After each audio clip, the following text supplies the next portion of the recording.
Hello everyone, I hope you guys are doing well. ठीक है, तो क्वेश्चन है, कल से क्रैश कोर्स स्टार्ट हो रहा है। जो लोग परचेज कर चुके हैं या जो अभी परचेज करने वाले हैं, ठीक है ना, तो मैं आपको पहले तो ये इन्फॉर्मेशन देने वाला हूँ कि कैसे हम कितने आवर्स क्लास चलने वाली है, कौन से सब्जेक्ट स्टार्ट होने वाले हैं और मैं किस टाइम पे क्लास लेने वाला हूँ, कौन सा सब्जेक्ट आपको पढ़ाने वाला हूँ। ठीक है, ये इन्फॉर्मेशन दूंगा। जो लोग अब तक परचेज नहीं किए उनको भी गाइड कर दूंगा कि कैसे आपको परचेज करना है। कल से स्टार्ट हो रहा है, ठीक है। सो सारी इंफॉर्मेशन वन बाय वन मैं आपको प्रोवाइड कर देता हूँ कि कैसे थंडर स्टार्ट होने वाला है, कैसे मैं क्रैश कोर्स आप लोगों के लिए लाने वाला हूँ, कैसे मैं पढ़ाने वाला हूँ। सुनो, चलिए, तो सबसे पहले तो सुन लो यहाँ पे कि सबसे पहली चीज मैं स्टार्ट करने वाला हूँ थर्मोडायनेमिक्स। सबसे पहले तो मैं आपको बता दूं कि मैं स्टार्ट करने वाला हूँ थर्मोडायनेमिक्स, राइट। थर्मोडायनेमिक्स, थर्मोडायनेमिक्स में भी कंप्लीट थर्मोडायनेमिक्स की बात करें हम लोग, मतलब बेसिक थर्मोडायनेमिक्स जाएगा, बेसिक थर्मोडायनेमिक्स जाएगा, बेसिक थर्मोडायनेमिक्स। देखो, ये तो हो गया सब्जेक्ट जिसमें हमारा बेसिक पार्ट कंप्लीट होगा, बेसिक थर्मोडायनेमिक्स रहेगा। बेसिक थर्मोडायनेमिक्स के अलावा आपका क्या क्या जाने वाला है, पावर प्लांट आएगा, ठीक है ना, आईसी इंजन आएगा, ठीक है ना, और इसके बाद आरएसी जाएगा, ठीक है ना। सो ये पूरा आपका कंप्लीट हो जाएगा गेट 2023 के लिए। टाइमिंग रहेगी 7 to 10 PM। सो ये मेरी टाइमिंग है, 3 आवर्स आपको एवरी डे मैं आपको देने वाला हूँ। क्या क्या होगा क्रैश कोर्स में, क्या क्या मैंने प्लान किया है। मैंने सोचा है कि एक तो आपको चैप्टर में जो कुछ इंपॉर्टेंट थ्योरी है वो तो मैं तुम्हें एक्सप्लेन करूंगा, जिससे आप थोड़ा सा कनेक्शन फील करें और आपको चीज़ों को रटना ना पड़े, तो वो पूरा एक्सप्लेन करूंगा।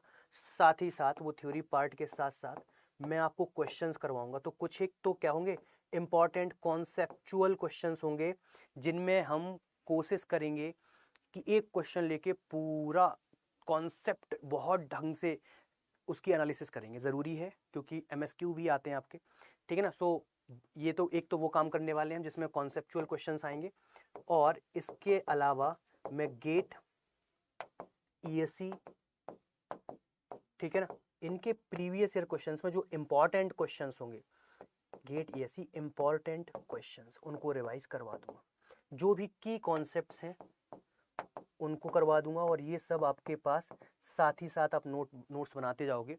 सो आपका हो जाएगा। एक बार रिवीजन का प्लान आपको साथ साथ डिस्कस करूंगा, ठीक है। उसके बाद आप एक बार परचेज करते हैं, उसके बाद रिस्पॉन्सिबिलिटी बनती है कि हम ना आपको बहुत एक क्वालिटी कंटेंट प्रोवाइड करें, और वो पढ़ने के बाद आप उसको एक अच्छे मार्क्स में कन्वर्ट कर पाएँ, ठीक है ना।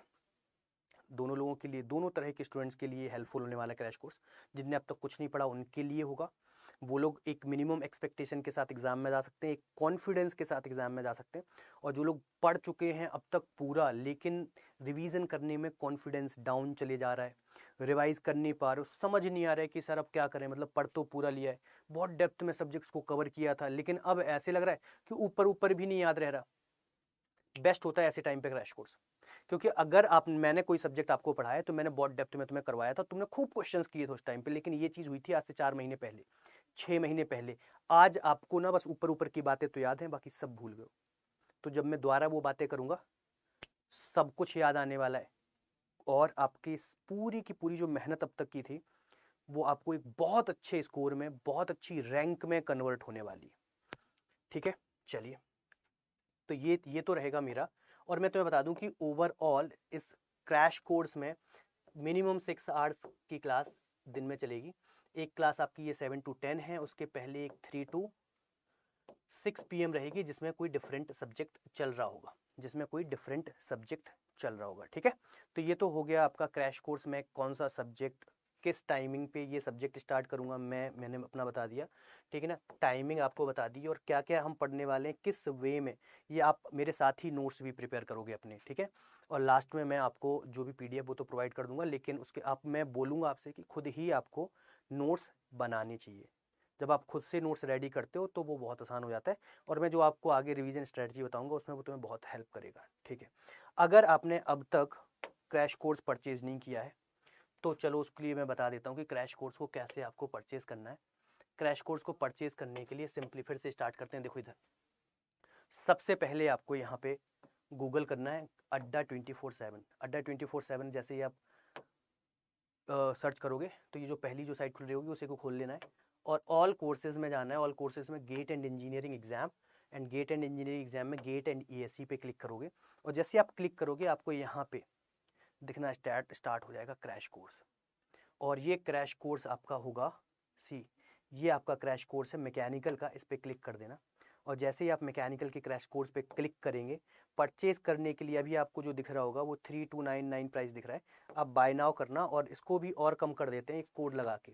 यहाँ पे आपको एक कोड अप्लाई कर देना है Y641 और जैसे ही आप अप्लाई करोगे ये भी आपका फर्दर और कम हो जाएगा और आपको केवल 2738.17, ये बहुत स्मॉल छोटा सा अमाउंट इसलिए और कि आप सीरियस बने रहो और आप मेहनत करो। कभी कभी क्या है कि बिल्कुल फ्री ऑफ कॉस्ट चीज़ें चल रही होती है, एक सब्जेक्ट पढ़ोगे छोड़ दोगे, ठीक है ना। ढंग से मेहनत करके डिसिप्लिन हम करवा लेंगे क्योंकि इतना आवर्स पढ़ना ही है आपको हर दिन। हम मेहनत करेंगे, आपको हमारे साथ मेहनत करना है और ओवरऑल उसको रिजल्ट में कन्वर्ट करके देना ही है, ठीक है। सो कोड लगा लोगे आप यहाँ पे Y641 कोड याद रखना है, इसको लगा के आप कोर्स को परचेज कर लेंगे, ठीक है ना। उसके बाद मिलते हैं, ठीक है ना, मिलते हैं और मेहनत करते हैं और इस बार ना रैंक में कन्वर्ट करके दिखाते ही है, बहुत ज़रूरी है। बहुत सारी वैकेंसीज आ रही हैं और आगे फ्यूचर में और नंबर ऑफ़ वैकेंसीज आने की एक्सपेक्टेशंस बहुत ज़्यादा है, बहुत ज़्यादा प्रोबेबिलिटी है। सो पढ़ लो। देखो जब आपकी प्रिपरेशन बहुत ढंग से हो रही होगी और अगर अपॉर्चुनिटी भी साथ में कंबाइन हो जाती है तो फिर आप क्या करते हैं, आपको एक अच्छी जॉब मिल जाएगी। आप जो भी करियर में आगे बढ़ना चाहते हैं, अगर आप मास्टर्स करना चाहते हैं तो उसकी अपॉर्चुनिटी आपके पास रहेगी। एक अच्छा स्कोर अगर गेट में जाता है तो आप आईआईटी से आईएससी से मास्टर्स कर सकते हैं और उसके बाद फर्दर फ्यूचर में अगर आपको लगता है कि नहीं मेरे को मास्टर्स करने के बाद पीएचडी करने के लिए इंडिया से बाहर जाना है या गेट के स्कोर पे ही मुझे इंडिया की बाहर की यूनिवर्सिटीज़ में सिंगापुर में या जर्मनी में जाना है तो डायरेक्टली गेट के बेसिस पे आप वहाँ पे भी एडमिशन्स ले सकते हैं, ठीक है। तो जो भी तैयारी है एक आखिरी पुश, ये वो टाइम है जिसमें सबसे ज़्यादा सितंबर अक्टूबर माना जाता है, वो टाइम जिसमें सबसे ज़्यादा स्टूडेंट गिव अप करते हैं। अगर आप हम लोगों के साथ रहते हैं हम ना आपको गिव अप नहीं करने देंगे। मोटिवेशन के लिए मैं बोलते ही नहीं इसलिए ज़्यादा स्टूडेंट्स को, मैं कहता हूँ कि आपको पता होना चाहिए कि आपको क्या अचीव करना है लाइफ में और उसके लिए आपको अपने डिसिप्लिन पे ज़्यादा काम करना चाहिए। वो लॉन्ग टर्म तक चलता है, लंबे टाइम तक चलता है, ठीक है ना। इसी वजह से अपने इंडिया में ना हमेशा गुरुकुल्स में ना डिसिप्लिन सिखाया जाता था बचपन से कि अगर आपको कुछ करना है जीवन में आपको अपने आप को डिसिप्लिन करना आना चाहिए। चलिए ठीक है, फिर ज्वाइन कर लो, कल से अपना कोर्स स्टार्ट होगा। सो वहाँ पे मिलेंगे, वहाँ पे बात करेंगे। All the best.